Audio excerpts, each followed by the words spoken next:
everybody. It's Marcus, the Wild Idealist. We're going into deep diving. This one is about relationships and honesty and being you. And what we come into is pretty much every single person, with few exceptions, have experienced trauma and pain and hard times in their relationships. And we have all found different ways to deal with it. We've also found different ways to deal with pain from upbringing, from growing up.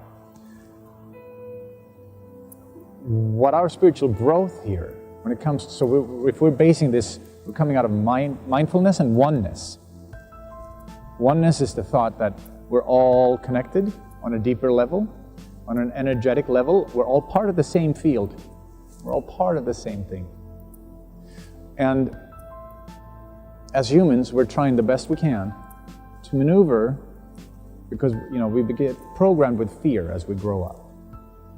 And what we try to do is we're trying to maneuver through life with as little pain as possible. And a lot of times we think that we have to protect ourselves in order to not experience pain. So we live in fear all the time. And what meditation can do for us is to come into this moment and release from fear, where we can actually become more centered, more secure in the moment. That helps us to be more present for ourselves and each other. So we can also learn how to be one person, ourselves, the whole time. When I was younger, I was a part of a fellowship, and there was my mentor. He was saying how he wished that he could have been sitting at this table, his kitchen table, with his ex-wife, his girlfriend, his boss, his son, and his parents, and his best friend at the same table, and still felt comfortable. That was his goal. He wanted to feel like he wasn't changing with the different people around him. And when I heard that, I thought it was beautiful, because I was living in a world when I was younger, when I was going through some very dark times in my life. I was feeling very manipulative and very, very dishonest, and very, very like I was different people with different people. And as I have grown as a person, and as meditation has become more a part of my life, I have become more and more one person. And I believe that that's one part for our journey, as in to get deeper, become more real, and become more vulnerable and open. And it means for us to live an honest, open life.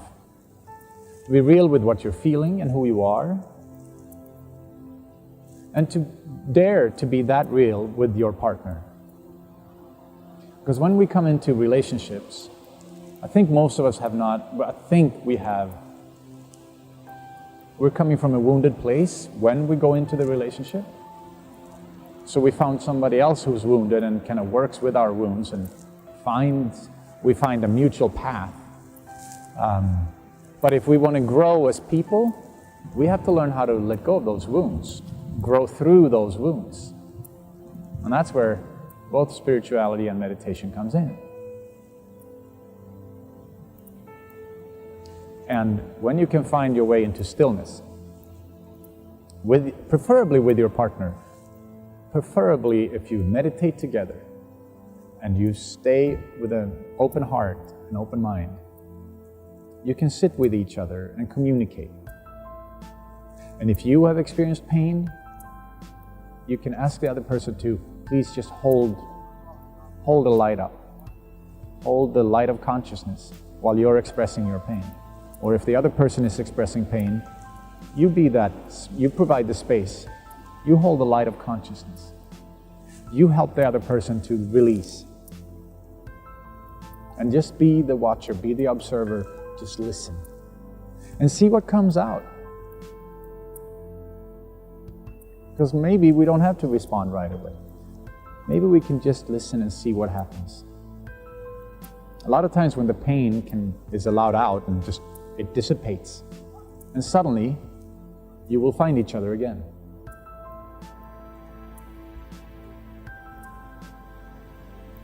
But I do believe we need to be mindful of our own best too. So we need to be kind to ourselves, loving, which means if your partner really doesn't want to be on that trip, it doesn't mean you have to change, but you have to be mindful of your inner heart, your health, your love. So you're not in an abusive relationship. So you're not in a relationship where your needs are not being met. Where you can safely communicate your needs and the other person can communicate their needs and you can find each other. Of course, that's utopia, but it's also what we're seeking.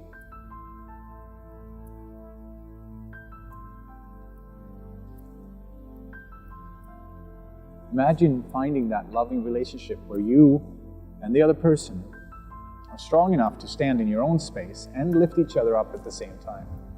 And also feel loved. Feel like you're being held. It's beautiful.